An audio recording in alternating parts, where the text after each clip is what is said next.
I've been writing an album, so that kind of feels it feels like at least I'm doing something. But otherwise, for the most part, I think in my job I'm pretty much isolated.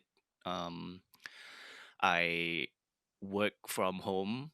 I've been working from home for the past decade, so it's like not really much of a difference to me. Although I think it's nice to see everybody else doing it and also seeing the challenges, because prior to this I think people would just say, oh, it's so easy, you just roll out a bit and go into the next room. But I think people are starting to discover how hard it is to separate your work and life balance, which is something that I've been struggling with for the past 10 years. So it's nice to get some a bit of empathy every now and then, I think. Now in these raindrops, you can't see me.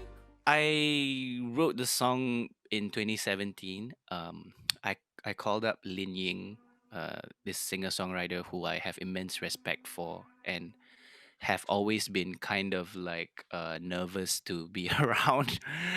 So I was like, let's try and write a tune together. I'm a really big fan of yours, and that was actually the first time we actually got together to write. I still remember it was like in the old Beep studio, and it was raining outside, and it was just it was kind of like an apt mood to write a sad song. And I think we wrote it and we were incredibly happy with it. But at that time, I was writing another record, and I thought it didn't fit. Um, but when the pandemic hit, I was searching through my voice notes and going through like these hundreds of like song recordings that I've recorded just in the backlog, right? And I came across Raindrops, and I sent it to Linjing and I asked her if she still liked it. She was like, dude, I forgot about this. This is pretty amazing. So we started writing it again. We finished writing it on WhatsApp.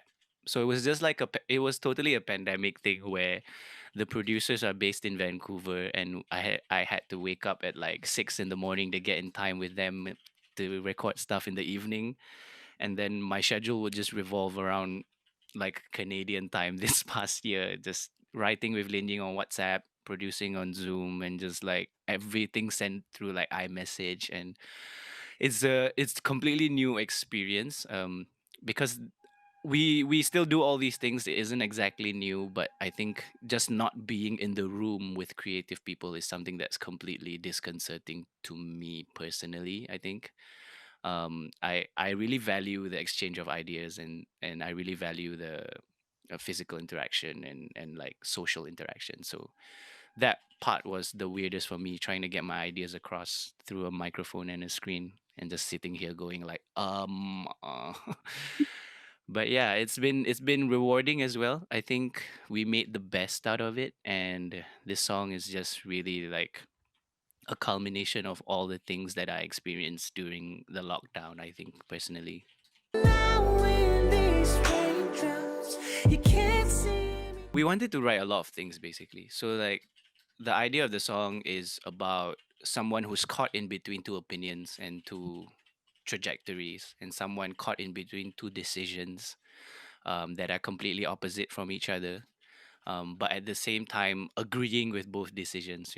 I think the bipolarity in that situation is something that I needed to highlight. So I was just thinking to myself, like, since the verses are saying two different things, it would be kind of beautiful to say the other thing in another language, to sort of use it as a device to underline the meaning of the song. And just those simple things, just I think when we were thinking of so many things to say, for some miraculous reason, I tried to convert it into Malay, and just one sentence in Malay felt like it said four sentences in English. So it was just like, yeah. And I was just completely blown away by how much I miss and remember writing in Malay, because it's a completely different process. It's a more poetic approach to writing pop music, I think.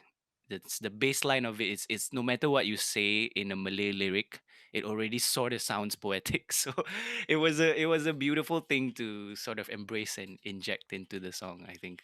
Now in these raindrops, you can't see me. It's kind of the feeling of when you wake up and you have a lot to do, and then it's raining outside, and then you just don't want to do anything, Mm. and you're just staying inside and looking outside at the rain could mean so many different things to so many different people. Sometimes it feels warm, sometimes it feels like I want to stay in and it's raining, it's so shook. Sometimes it feels absolutely depressing because it's a reflection of how you feel on the inside. So it's kind of like from the inside looking out, at the situation. I think in general that's what the song is about, and also the difficulty in the difficulty in leaving, I think, is kind of the core element in the song, and kind of making decisions for yourself, um, trying to understand what is right and wrong for you to do, and what's good and bad for you in the long term, and kind of the intensity of emotions when things like that happen. I think most of all, out of everything that I want to say about the song, I just hope people, when they listen to it, you feel the intensity of of that emotion of sadness. And even though there's so much of that, I feel like towards the end of the song, it also feels like a really hopeful song. I thought it would be really depressing, but when we finished it and listened to it again, I kind of felt like it had various really defining hopeful moments about it as well in the song, where the person kind of feels like, I kind of know what I need to do, I just need to do it. And looking back, I think that's kind of what I did in the music video as well. If you watched the music video all the way to the end, there's like a ray of light that beams through this, making the video look completely different than what it initially was, and that only lasts for 2 seconds. And I feel like that was so purposefully put there to emphasize the fact that, you know what, no matter how hard your day is, no matter how intense this feeling is, as a human being, it's tried, tested, and true fact that it will always pass. And I think, regardless of, the most important takeaway from this song is, regardless of what happens, things always get better.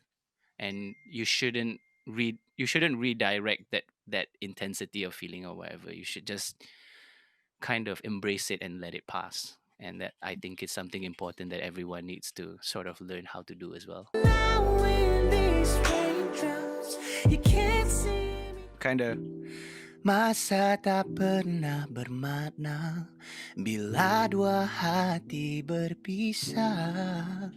I think that actually means, towards the end of the first verse, um, it's it starts with mengemis cinta, which kind of means I'm a beggar for your love. And it starts with I'm a beggar for your love, and at the end of that verse it ends with, time has never meant anything to two hearts that are separating. Kind of, masa tak pernah bermakna pada dua hati yang, yeah, time has no meaning to two people who are breaking apart. And that's really just my favorite lyric, because you when something as intense as that is happening, you really lose all track of time. A day feels like 10 days, and like 10 days feels like forever. So I kind of just really hooked on hooked on to that piece of lyric. I have it in my head all the time. um but yeah, that's my favorite lyric of the song.